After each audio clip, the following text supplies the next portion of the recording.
Delight IAS पर आप सभी का एक बार फिर से बहुत बहुत स्वागत है। तो एक बहुत ही इंपॉर्टेंट टॉपिक पर हम लोग बात करने वाले हैं। पिछले कुछ दिनों से लगातार नेपाल में विरोध प्रदर्शन हो रहे हैं। नेपाल के लोग जो हैं फिर से राजतंत्र को स्थापित करना चाहते हैं। नेपाल के लोग फिर से नेपाल को हिंदू राष्ट्र के तौर पर स्थापित करना चाहते हैं।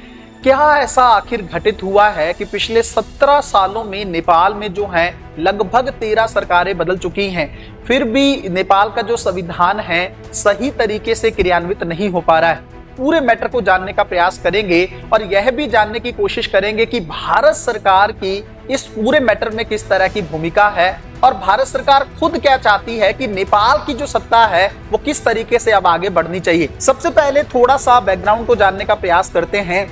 आप लोग जानते हैं कि नेपाल जो है राजतंत्र के तौर पर रहा है। लगभग 240 सालों तक नेपाल के अंदर राजशाही चलती रही। 2002-3 के आसपास नेपाल में विरोध प्रदर्शन शुरू होते हैं राजतंत्र के खिलाफ। जो कम्युनिस्ट पार्टीज हैं वो ये चाहती हैं कि नेपाल के अंदर जो है गणतंत्र की स्थापना होनी चाहिए और नेपाल हिंदू राष्ट्र से धर्मनिरपेक्ष राष्ट्र के तौर पर स्थापित हो जाना चाहिए। 2008 में ये लोग सफल भी होते हैं और नेपाल में राजतंत्र का जो है समापन होता है और नेपाल के अंदर जो है एक धर्मनिरपेक्ष राष्ट्र के तौर पर, एक गणतंत्र राष्ट्र के तौर पर नेपाल की जो है स्थापना होती है। नेपाल में एक नया संविधान बनाने को लेकर संविधान सभा का भी गठन किया जाता है। जब 2013 तक पहली संविधान सभा सक्सेसफुल तरीके से काम नहीं कर पाती है तो 2013 में फिर से दूसरी बार नेपाल में संविधान सभा का गठन किया जाता है और ये जो संविधान सभा है ये भी काफी सफल नहीं होती है और नेपाल में 2015 के आसपास जो है मधेसी समुदाय जो है अपने अधिकारों को लेकर डिमांड करने लगता है, विरोध प्रदर्शन करने लगता है और नेपाल में ब्लॉकेड की स्थिति क्रिएट हो जाती है। लगातार पिछले 17 सालों में नेपाल में 13 सरकारें बदल चुकी हैं, लेकिन नेपाल का संविधान अभी भी प्रॉपर तरीके से इंप्लीमेंट नहीं हो पा रहा है। अभी हालिया सिचुएशन यह है कि नेपाल के अंदर लोग जो हैं सड़कों पर हैं और कहा यह जा रहा है कि इस आंदोलन का या इस विरोध प्रदर्शन का कोई एक नेता नहीं है। वैसे तो राजा के करीब 2 लोग बताए जा रहे हैं, एक दुर्गा प्रसाई हैं और दूसरा जो है सुवेदी।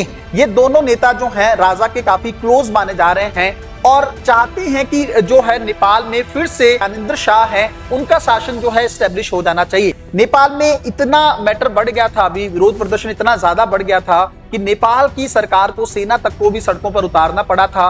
बहुत सारे पुलिसकर्मी जो है घायल हो गए थे, प्रदर्शनकारी भी काफी ज्यादा, उनको भी नुकसान पहुंचा था। अब जो नेपाल के अंदर एक पार्टी है राष्ट्रीय प्रजातंत्र पार्टी, ये काफी लंबे समय से ट्राई कर रही है कि नेपाल के अंदर जो है राजशाही फिर से एस्टेब्लिश हो जाए। हालांकि राष्ट्रीय प्रजातंत्र पार्टी ये चाहती है कि नेपाल के अंदर अगर राजतंत्र आए भी ना तो वो हिंसा के माध्यम से नहीं आए। इसलिए राष्ट्रीय प्रजातंत्र पार्टी जो है अभी जो विरोध प्रदर्शन चल रहे हैं या जो हिंसा उसके अंदर हो रही है उसके चलते उस चीज का जो श्रेय है वो अपने ऊपर लेना नहीं चाह रही, मतलब उसके लिए खुद को जिम्मेदार नहीं मान रही है। इसलिए नेपाल में नेतृत्व को लेकर भी एक बड़ा संकट क्रिएट हो रखा है। आरपीपी जो है पार्टी, इसको समझ में नहीं आ रहा है कि किस तरीके से उसको आगे चलना है, जबकि जो राजा है उसकी निकटता मैंने अभी आप लोगों को बताया कि दुर्गा प्रसाई के साथ काफी ज्यादा करीबी देखने को मिल रही। अभी जो है सुवेदी हैं उनको कहीं ना कहीं पे हिरासत में ले लिया गया है। इसलिए अब उनकी तरफ से ये कहा गया है कि नेपाल का अभी जो विरोध प्रदर्शन है वो किसी एक नेता के थ्रू नहीं चलने वाला, ये जनता खुद ही देखने वाली है। ये सेम वैसा ही है जैसे भारत में ब्रिटेन के अगेंस्ट भारत छोड़ो आंदोलन चला था। उस समय भी जैसे ही वो आंदोलन शुरू हुआ था तो स्टार्टिंग में ही महात्मा गांधी और बहुत सारे नेताओं को गिरफ्तार कर लिया गया था। वो आंदोलन स्वतः स्फूर्त तरीके से भारत में चला था। तो नेपाल में भी अभी वैसी ही सिचुएशन देखने को मिल रही है और नेपाल के लोग ये चाहते हैं कि नेपाल जो है एक हिंदू राष्ट्र बनना चाहिए। इसका एक कारण ये भी है कि नेपाल के अंदर जो, अगर हम पॉपुलेशन की बात करें 2021 की जनगणना के नेपाल के अनुसार कि वहां पर लगभग 3 करोड़ के आसपास पॉपुलेशन है, जिसके अंदर सबसे ज्यादा संख्या हिंदुओं की है, उसके बाद बौद्ध जनसंख्या वहां पे देखने को मिलती है और तीसरे नंबर पर वहां पर मुस्लिम जनसंख्या देखने को मिलती है। तो हिंदू पॉपुलेशन ज्यादा होने के चलते नेपाल के लोग चाहते हैं कि नेपाल हिंदू राष्ट्र के तौर पर ही स्टैब्लिश हो जाए। आप लोग बहुत अच्छे से जानते हैं कि भारत में इस समय जो सरकार कार्यरत है वो कहीं ना कहीं पे थोड़ा सा, हालांकि भारत सरकार जो है लोकतंत्र को लेकर काम करती रहती है, लेकिन थोड़ा सा पार्टी की जो आइडियोलॉजी है वो सनातन को लेकर है या हिंदू राष्ट्र को लेकर चीजें रहती हैं। बीजेपी की अगर हम लोग बात करें या शिवसेना की बात करें, तो कहीं ना कहीं पे हिंदू आइडियोलॉजी को या हिंदू विचारधारा को प्रमोट करने का प्रयास सरकार द्वारा किया जाता है। तो ऐसी सिचुएशन में इसका प्रभाव भी नेपाल पर पड़ रहा है। नेपाल की वर्तमान सरकार के द्वारा भारत सरकार पर यह आरोप लगाए गए हैं कि नेपाल में अभी जो कुछ भी घटित हो रहा है उसके लिए जिम्मेदार भारत की सरकार है, क्योंकि सरकार की तरफ से नेपाल में कुछ इस तरह के तत्वों को प्रमोट किया जा रहा है ताकि नेपाल के अंदर सरकार चेंज हो जाए। अब इसका क्या कारण है? आप लोग बहुत अच्छे से जानते हैं कि पिछले कुछ सालों से नेपाल जो है चीन के बहुत ज्यादा क्लोज हो गया है। नेपाल ने अपनी संसद में चीनी भाषा को प्रमोट करना शुरू कर दिया है। नेपाल के स्कूलों में चीनी भाषा जो है पढ़ाई जा रही है। नेपाल के अंदर चीन ने बहुत सारा इन्वेस्टमेंट कर दिया है। नेपाल भारत पर अपनी निर्भरता को कम करने की कोशिश कर रहा है। ऐसी सिचुएशन में भारत को कतई भी ये अच्छा नहीं लग रहा था कि नेपाल जो है वो चीन के बहुत ज्यादा क्लोज आए।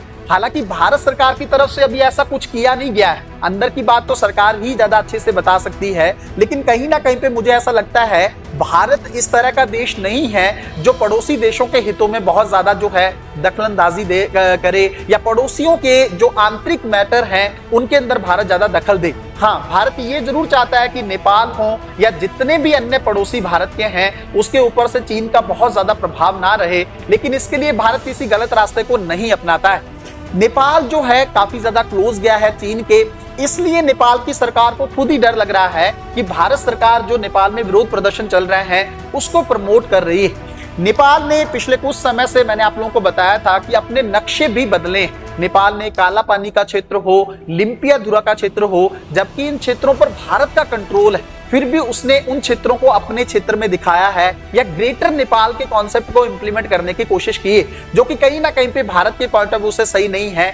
पहली बार ऐसा हुआ था कि नेपाल और भारत की सीमा पर नेपाल की तरफ से गोली चलाई गई थी। हालांकि भारत ने एक बड़े राष्ट्र होने के नाते या एक बड़े भाई होने के नाते उस चीज को बहुत ज्यादा सख्ती से डील ना करके उदारवादी तरीके से ही नेपाल को डील किया था। अब इस पूरे मैटर में भारत को लेकर क्यों ये बातें खड़ी हो रही, उसका एक कारण ये भी है क्योंकि आप लोग जानते हैं कि जो उत्तर प्रदेश राज्य के सीएम हैं माननीय योगी आदित्यनाथ जी, वो गोरखनाथ जो उनका एक संप्रदाय है ना, उसके एक पीठ से संबंधित हैं, गोरक्ष पीठ के महंत हैं। तो उनको लेकर भी नेपाल के अंदर काफी ज्यादा पॉजिटिव फीलिंग, मतलब नेपाल के जो लोग हैं खुद नेपाल के राजा उनको गुरु स्वीकार कर चुके हैं। इसके चलते भी नेपाल की जनता कहीं ना कहीं पे हिंदू राष्ट्र को बनाने के लिए काफी तेजी से आगे बढ़ रही, और ये कहा जा रहा है बार बार जितनी भी वहां पर पार्टीज हैं या राष्ट्रीय प्रजातंत्र पार्टी इस चीज को मानने के लिए तो पूरी तरीके से तैयार है कि नेपाल के अंदर जो विरोध प्रदर्शन चल रहे हैं वो कहीं ना कहीं पे हिंदू राष्ट्र बनने तक चलते ही रहेंगे, चाहे उसके लिए किसी भी तरीके को अपनाना क्यों ना पड़े। 8 अप्रैल को और 20 अप्रैल को बड़े स्तर पर जो है वहां पर विरोध प्रदर्शन की बातें कही जा रही हैं और उसको लीड करने का प्रयास आरपीपी के द्वारा किया जा रहा है। एक और घटना यहाँ पर आप लोग देख सकते हो कि जो पिछले इलेक्शन नेपाल में हुए थे वहां पर एक नई पार्टी राष्ट्रीय स्वतंत्र पार्टी उभर कर आई जिसने बड़े स्तर पर जो है अपना अच्छा परफॉर्मेंस दिखाया। इससे भी ये चीजें निकल कर आई कि नेपाल की जो जनता है और उसका नेपाल की जो कम्युनिस्ट पार्टीज हैं उनके अंदर उसका भरोसा जो है अब कम हो चुका है, और मुझे ऐसा लग रहा है कि शायद नेपाल में ये चीजें काफी तेजी से बढ़ने वाली हैं और इसका अंत जो है वो हिंदू राष्ट्र के रूप में ही होने वाला है। पूरे मैटर को हम लोगों ने गहराई से समझने का प्रयास किया और आने वाले टाइम में हम लोग कोशिश करेंगे कि और अच्छे अच्छे टॉपिक्स पे जो हैं आप लोगों के नॉलेज को बूस्ट करने का प्रयास किया जाता रहे। मिलते हैं अगली वीडियो में, तब तक अपना ध्यान रखें, अपनी पढ़ाई को बहुत अच्छे तरीके से करते रहें। बहुत बहुत धन्यवाद।